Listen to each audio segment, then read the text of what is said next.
Anybody who thinks the sky's the limit is not thinking very clearly. The sky is incredibly thin. I've been above the sky. The sky is this paper-thin sheath around the world, and almost everything that exists lies beyond the sky. And it's only our imagination that keeps us from going there. Ignition sequence start. 6, 5, 4, 3, 2, 1, 0. All engine running. Liftoff. We have a liftoff. 32 minutes past the hour. Liftoff on Apollo 11. Tower clear. Neil Armstrong reporting the roll and pitch program, which puts Apollo 11 on proper heading. The night of Neil Armstrong's walk on the moon, we were all over at the monk's cottage and watched the whole thing, and Chris was just fascinated. He didn't say anything too much, but walking back to our cottage, he said later. Well, he looked up at the moon. He looked up at the moon and thought, you know, that'd be a great way to make a living. And very quietly, from then on, he was, what, 9? His education was always with that in mind. Someday, maybe this would help me be an astronaut. Okay, Neil, we can see you coming down the ladder now. It's one small step for man, one giant leap for mankind.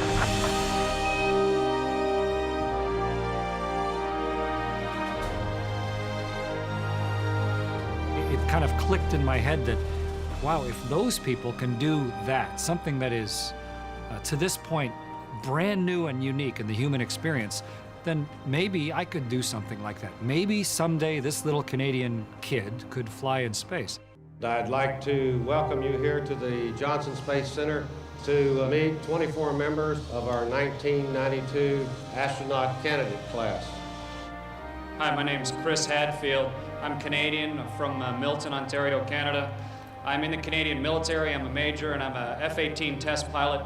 Recently, I've been working on F-18 out-of-control testing and propulsion testing for the National Aerospace Plane, and I'm honored and happy to be part of this group here representing Canada today.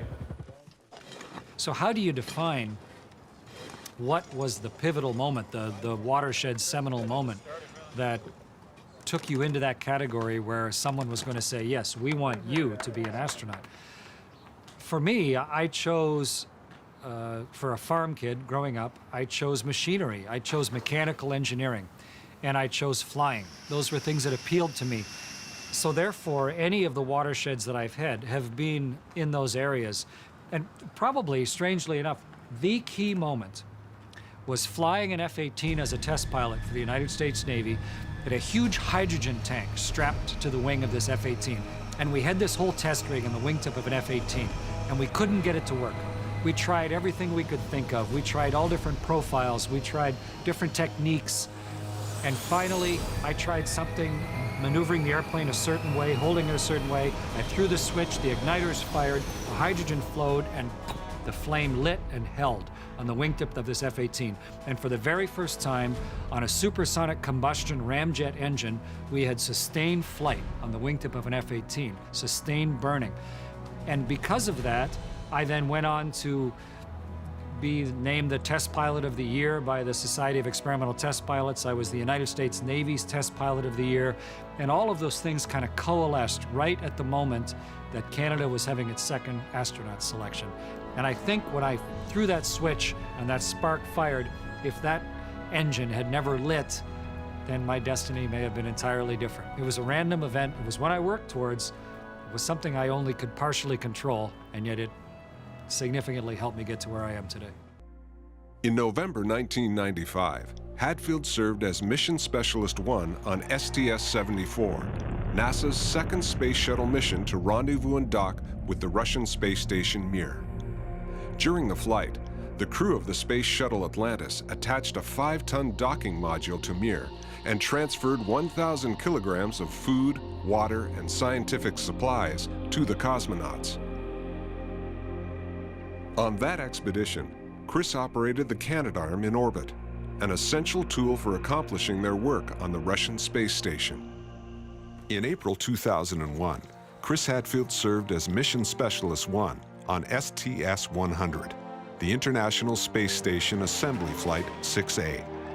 Well, looks like a beautiful day to take the Canadarm2 into orbit. We have booster ignition and liftoff of the Space Shuttle Endeavour, extending the reach of the space station while extending partnerships above the Earth. The crew of Space Shuttle Endeavour delivered and installed Canadarm2, the new robotic arm. I helped build Canadarm2 onto the space station. Our arm grabbed stuff out of the shuttle and piece by piece built the whole space station.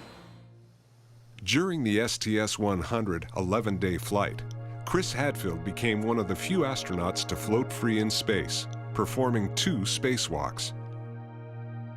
He spent a total of 14 hours, 54 minutes outside, traveling 10 times around the Earth.